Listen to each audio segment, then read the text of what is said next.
Hey everybody, it's Safi and Marco Dish Out on Movies, the only movie review show on YouTube to review movies in terms of food. It's just Marco here once again, and I am here today to review Your Honor Season 2, Episode 9. Now this is another sort of in-between episode because Episode 7 was hardcore. And then episode 8 was kind of like a break from the hardcore. And episode 9 is another sort of break episode. But what I liked about this episode was two things. First off, I felt like this episode was a build-up to a finale. More than a lot of other past TV show episodes that I've seen. You know, a lot of TV show episodes nowadays, they don't really care about the best TV show model in terms of like episodes. So like they'll have the most climactic episode be the episode before the finale, and then the finale will just be a slow like opening to the next season. And for instance, I would use Bates Motel season 4 as an example, where in the second to last episode of that season, it finally happens. After 4 seasons, Norman kills his mom, tries to kill Sheriff Romero, and then the next episode is just him going crazy, realizing that she's gone forever and that he has to get her back. And then it's like a build up to season 5, where he's talking to her, and then he's doing her voice to himself. That was actually a good example of this type of modern TV season episode formatting. This is a good example of what I would say, I guess, old school formatting, where everything is a build up to a finale. You know, I really can't tell anymore. I don't, for some reason they always talk about like TV writing rooms, where they say that, you know, they go over the major events of a season and then they break down each episode and write each episode. I really can't see that very much anymore, and so I really liked how in this episode I could feel that a lot of stuff was purposeful this season. A lot of it was all connected overall. You know, a lot of these TV show writers, they don't think about the overall picture. They only think about individual episodes, and then obviously just making it as short as humanly possible. And I really liked this episode for the most part. I thought that it was a good pre-finale. It had two major ideas, I guess, or two major themes, or yeah. First off, in this episode, they kind of show a parallel between 3 characters getting important information out of another character, and kind of their distinct ways that they do that, and which ones are more effective than the others. So, first off, we see the 2 lawyers who are doing the Eugene is innocent trial, and you know, the state person, what's that guy called? The prosecutor? Let's just call him the prostate lawyer, because like I don't care about these stupid titles.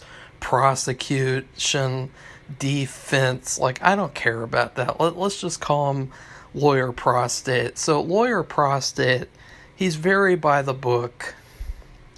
He's just like, this happened, this is what, and this and that. You know, he's very straight to the point, and he's not fooling around with like making these grand speeches. You know, he's just very down to business and very boring. And so he's kind of like the middle, I guess. if you have like a spectrum, Lee is unhinged. As I said, she is like a completely different character. She's really wild now. It's like, instead of Girls Gone Wild, it's Lee has gone wild. And she's just totally like, she doesn't even care anymore. Like, she is just, she does not give an F. And you see like her, and it's kind of like a disaster, honestly. So hers is like at the very far end of the spectrum. Or I guess you could say it's a scale, and then prostate lawyer, he's at the beginning of the scale at the neutral. She is at the far end, the extreme end. And then we see Michael, and Michael presses Jimmy, presses Carlo. But what was really interesting was that he never came to Jimmy with the intention to get information from Jimmy. He came to Jimmy so that at the end he could get in the car with Carlo and and then squeeze Carlo like it was nobody's business. And he was kind of like in the middle of that scale. So he wasn't too extreme, he wasn't too neutral, he was like right in the middle. And so you could see these three different types of, I don't know what you call it, like questioning, and which one was the most effective, which one was the least effective. You could probably do like a whole class on that, if this was like a law class, which it's never going to be. So sorry. But honestly, like, after watching Better Call Saul Season 6, which was probably the second worst TV show in history, I would never, ever want to, like, be in a law class of any kind, even if I was leading the law class, like, just on this YouTube channel. Like, that's how much I despise, like, anything to do with this stuff anymore. Like, I'm just so, anytime I look at a courtroom in a movie or a show, all I can think about is Better Call Kim Season 6, which is sad. But that's what happens, it's like, I'm not going to get into that. So that was the first part. The second part was that, now this one's a little bit harder to explain because it's sort of more subjective, I guess. It's kind of like another Leave It to Beaver type of conversation where you have these characters, they think that doing bad things is okay as long as they didn't technically do them themselves. And so there are several characters, primarily Jimmy, and he's like, I didn't do anything, so that means that it's fine. And that's kind of like a running theme throughout the episode of like characters not wanting to take accountability for bad things that they've done, and just saying like, as long as I didn't do anything like personally, like I don't know how to explain it, but that's just what I thought from the episode, was that there was like a theme of people like using other people and excuses to defend their trashy actions. Even with Lee, and we will break down Lee. We will break down Lee in her speech. We will break it all down. So, and by the way, too, this was probably like, next to episode 7, this was probably the least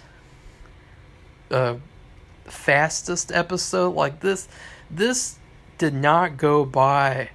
This was the least slow episode of the season. I felt like I was at the beginning of the episode when I was at the end. I didn't even like realize that I had spent an hour watching this episode. So that was kind of interesting. It went by really fast is what I'm saying. I guess that's the shorter way of putting it. So seeing Jimmy and Michael together is great. Last episode, we had a focus on the two female leads, Gina and Big Mo. This episode, we have more of a focus on the two male leads, Jimmy and Michael. Lee gives an opening speech starting off with, "Michael broke my heart. Wah!" She approaches the witness stand, which I know is not allowed unless asked. So Lee starts off and she's like, "I hate it here. I hate this courtroom. I hate this building. I hate this city.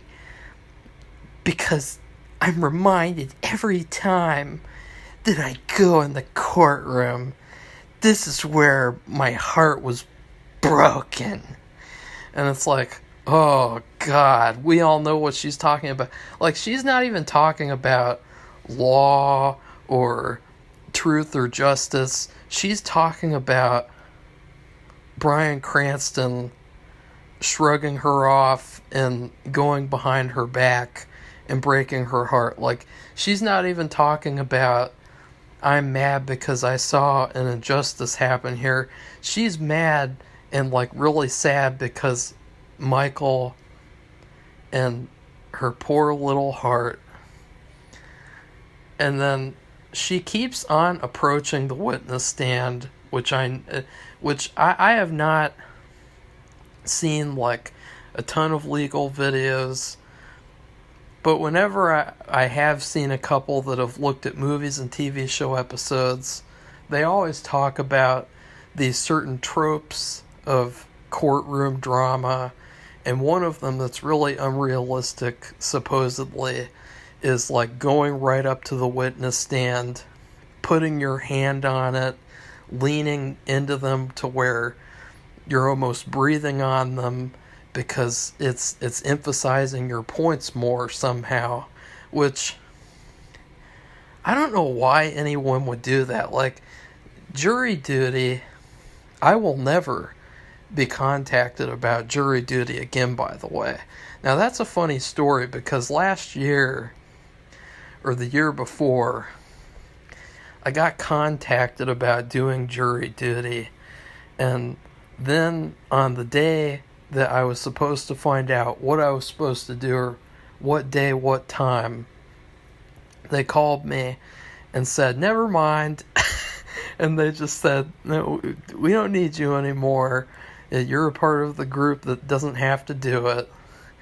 And then what was funny was I permanently put an end to that shit. And the way that I did it was, and now keep in mind, I am not saying that I like this person in any way, just because I wanted to write a letter and see if I would get a response. But Allison Mack went to prison for some very bad things. And I thought it would be really funny and interesting to see if I could get a response from her if I wrote a letter. And so apparently, like, if you write a letter to somebody who's in prison, they don't want you to be on jury duty, so I won't ever have to worry about that crap anymore. But like, if I did have to do that, the last thing that I would want is for a lawyer to like come right up to me and like stick their head in my face and like spit in my face and breathe in my face. Like, I guess since it's Lee, it's okay. But like, I'm just thinking about like any other like other lawyer, like, ugh.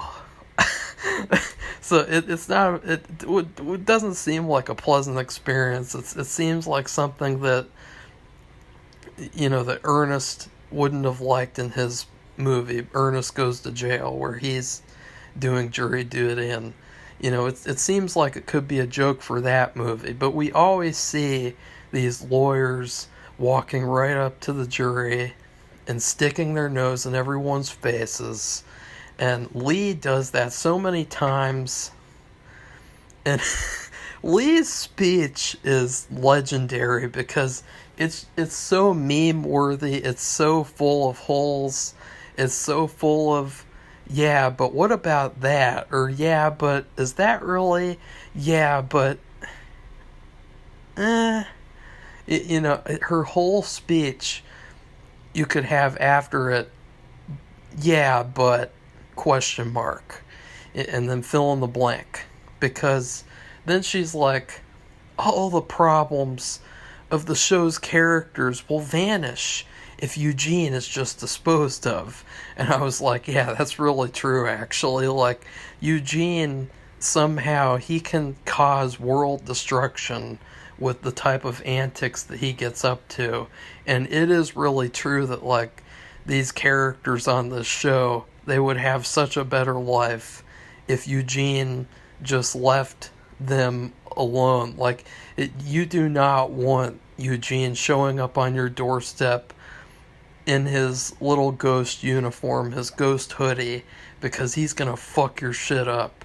And I can say that is pretty true, but it's pretty hilarious. Like,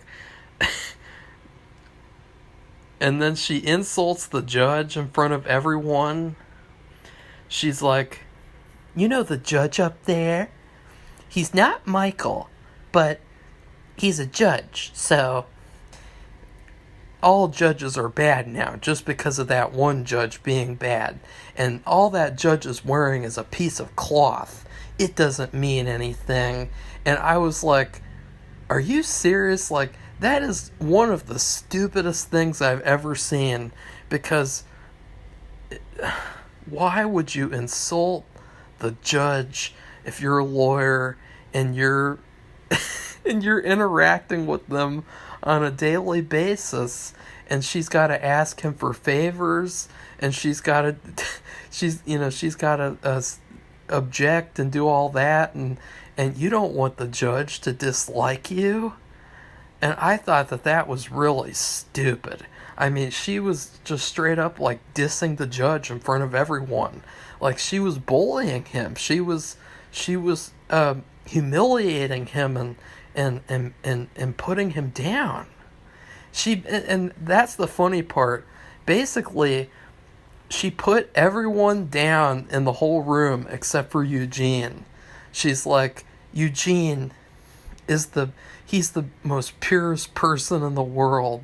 He's the best person in our city or whatever. Like, he's just so amazing. Eugene is amazing. Like, she's gotten the Eugene Kool-Aid, and she's just drinking it like every single second. She's got like one of those fucking backpacks where it has the straw and you can drink while you're on a hike, like that Dwight in The Office season 7 episode 1 Nepotism, where Dwight's walking around with the water, the backpack thing. That's what Lee is doing, and she's just got Eugene's Kool-Aids in her backpack, and she's just like, Eugene is really good. He's actually being considered to become a saint right now. God will get back to me, and he will let me know the status of Eugene's sainthood. That's what she's doing in this courtroom. Like, it is unbelievable. And she's like, everyone disappoints Eugene and they let him down, and the jury, you guys do not let this child down. And she keeps calling him a child, which is funny all of in itself. Jimmy wants to turn straight and have Michael be in charge of the new development. Wow, he's so nice. You can tell with this episode, too, that I just didn't give a shit about the notes. The notes that I was writing. So that's the big thing. It was kind of expected for me that Michael would agree to do the spying, and then he would spy, and that's when Jimmy would start acting nice to him. It's a little strange, though, like the formatting and the structure of their relationship this season, because I thought he was already doing this like in the first couple of episodes, like episodes 1 through 4. I kind of thought, they were on this level. But they acted like this was a whole new thing, and Jimmy's like, yes, let's put our powers together, because we never did that when Adam died, apparently. I don't know. I just don't know. I really applaud the actress playing Lee, by the way. You know, I'm not saying that I dislike the actress, because she could sell any line at all. Like, all these lines that are written for her, no matter how trash they are, she does a really good job at saying the lines. Like, she is really, really good. And honestly, her performance is a standout of the season, because I look at the season as before she's on the season and after she's on the season. And I didn't think it would be like that, because I didn't really like her in season 1. I thought that she was okay, but she had a lot of terrible moments, and she was kind of just a love interest character at some points. And then she had that part at the end where she's just like, F you, and she leaves, and she just disappears like a ghost, like Eugene. I guess Eugene is the ghost of Christmas past, and Lee is the ghost of Christmas future, because she doesn't even want to be a lawyer in the future. She just wants to give up and I don't know, maybe start an OnlyFans. I think this episode is a good pre-finale episode, because it has a lot of Jimmy and Michael. The more build-up between Michael and the Baxter family before the finale, the more emotional the finale will be. And that is true too.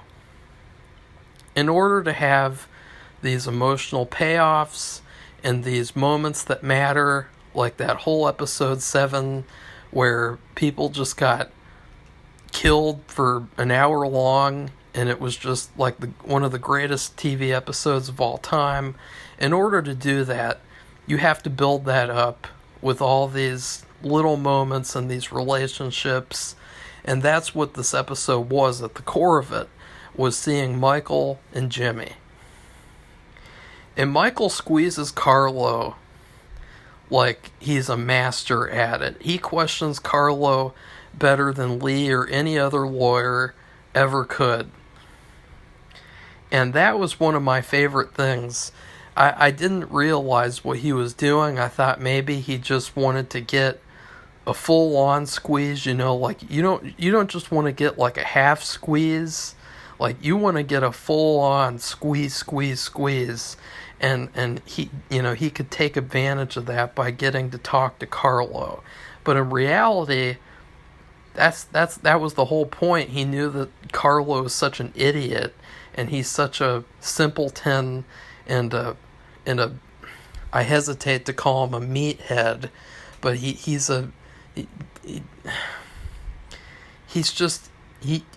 little slow, and Michael knows that, and he's just like, Michael, this might have been one of his best scenes of the season. You know, he really,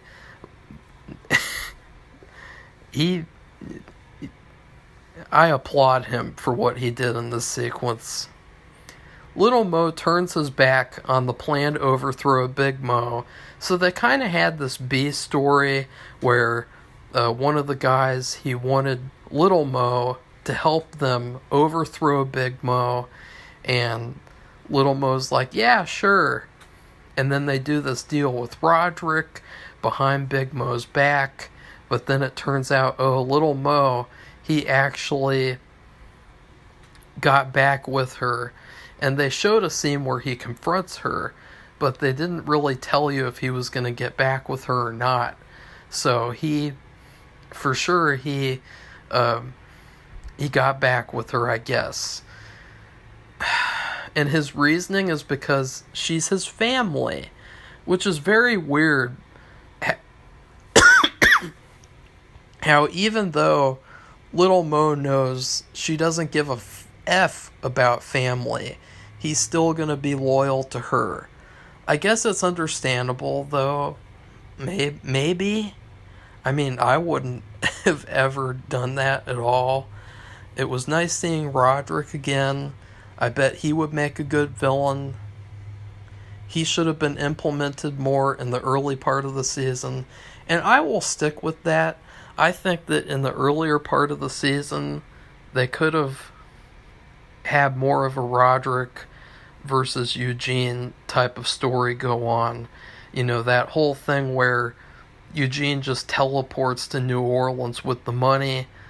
I felt like at the very least they should have taken advantage of that and had that happen so that more would go on than what went on. I mean, a lot of what happened in the early part of the season is kind of useless now, supposedly.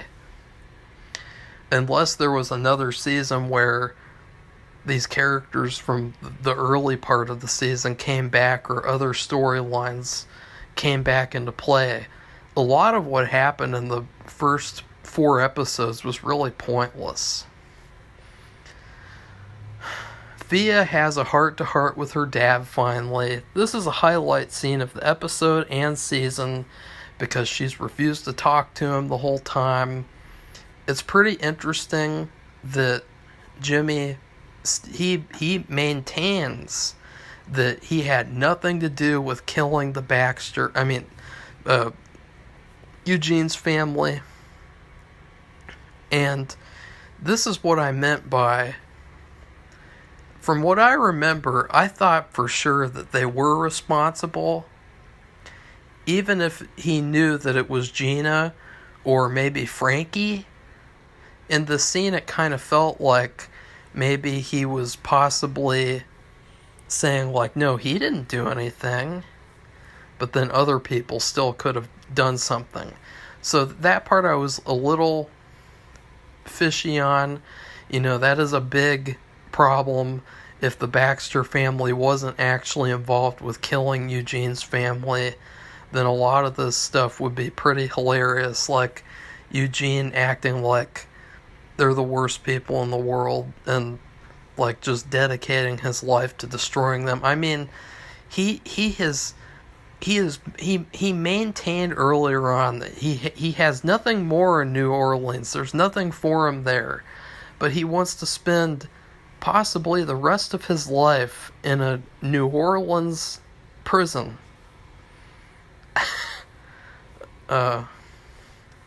So yeah, it's just pretty interesting that now it is possible that it actually was just a gas leak, but I don't really believe that myself, so maybe that will be revealed.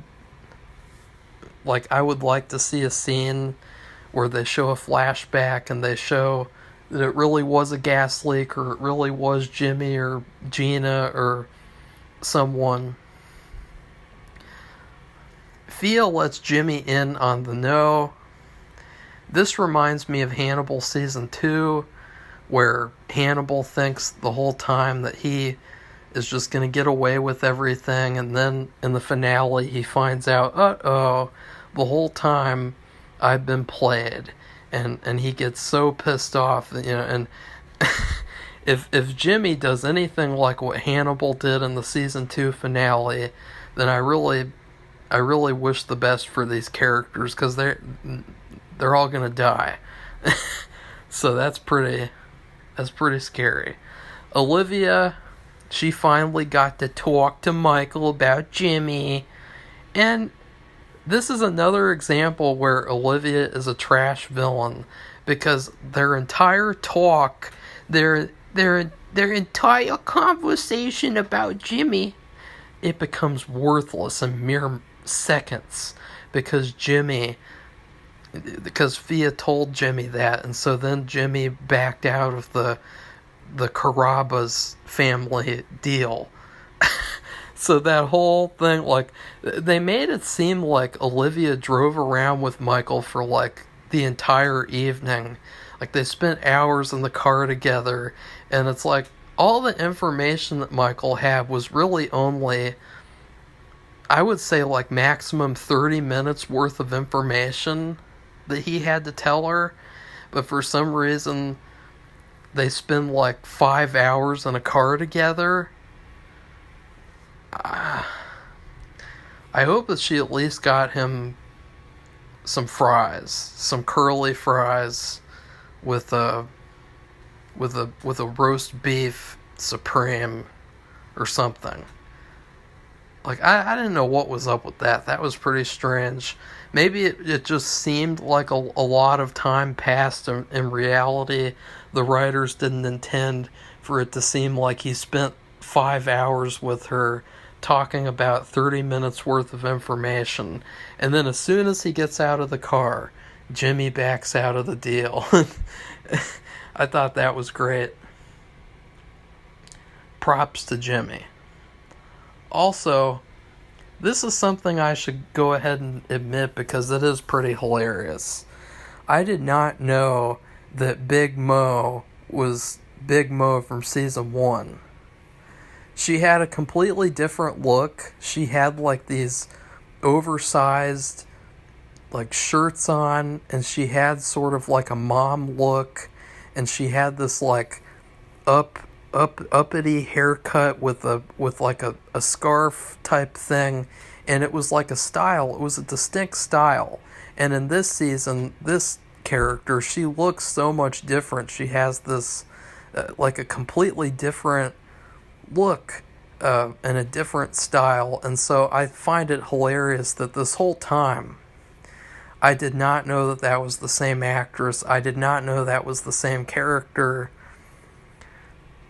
It feels a little strange because that other style of like clothing and the way that she looked, it's completely different from this like modern club style. Like she's got like fur coats and like trendy fashiony things, and the character from season 1 just looked like a mom.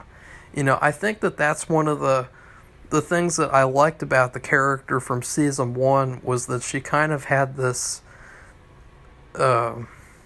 gentle and pleasant like mom feel on the outside, and then underneath that it was like she was a really evil criminal who likes to do a lot of bad things. So that's just me admitting it. This whole time I did not know that. Like I have just figured that out.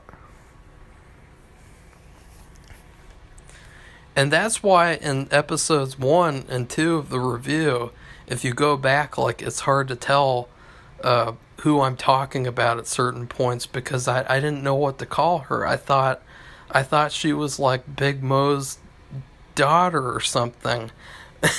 I had no idea. I got to admit, I am really disappointed in Little Mo if he isn't playing his own game with Big Mo. She wanted to kill him. Now he's just going to work for her like it's business as usual. I'm shaking my head as I'm saying that. Big Mo proposes to Jeanette on the premise that Jeanette will love the ugly criminal side of her. LOL. After their whole relationship where it was always hush-hush, all of a sudden Big Mo has changed the terms of their entire relationship. And she thought that that was going to go over well. I mean, see, she really, I guess in reality, she really does not care about anyone. Like, this whole time we thought she cared about Jeanette. I guess not. I love it when Elizabeth calls Lee out on her BS because Lee comes back to Michael's house, and this time it's Lee saying that she wants to talk to Michael, and she's basically trying to get Michael to get on the stand and help out Eugene, because nobody would ever want to fail Eugene and send him to prison for life. And Elizabeth is like, "Excuse me? What do you think you're doing? You're trying to get the person who killed my grandson out of court?" Like, she's just like, WTF are you thinking? Get out. And and she even tries to like kind of blackmail Michael. Like, she was already trying to blackmail that lawyer Prostate, And now she's trying to blackmail Michael and be like, Michael, all you gotta do is go on the stand and lie. And since you did that the whole entire first season, it shouldn't be too hard for you to do that now. Season 2, Lee thinks Michael is the devil. But she really loves working with the devil when it's convenient for her and Eugene. So just saying. So that was the end of Season 2, Episode 9. And see, even the review is pretty shorter, or pretty short. I just give this episode a B+. I can't give it an A- because it just was a build-up episode, and some build-up episodes are better than others. And I felt in general like there were a couple highlights in this episode, but I think that next episode will be much better, and I think that it'll be a great finale. And I can't wait to watch it because I was pissed off last night. If you want to know why I didn't review this last night, it's because I had to do that other video. It took like hours and hours and hours to upload and edit because the internet here was so slow. And so I could not get to doing the Your Honor review. It was already like 11 o'clock by the time that video finally uploaded. So I just had to put it off until today, even though I didn't want to. So please like this video, comment, tell me what you thought of the review, and then please subscribe to our channel if you'd like to see more honest Your Honor reviews. Although it might just be one last Your Honor review, since they might not have a season 3. I don't know. I mean, that'll be a discussion when we get to talking about season 2 overall, because I'm going to go back, I'm going to look at everything and just say, should it have a season 3? Because at the end of season 1, I thought, if there isn't a season 2, that's criminal, because there are so many like open plot points and things that needed to be resolved. But at the end of season 2, we will see if it's the same scenario. I don't think so, but you never know. So goodbye, everybody. See you soon.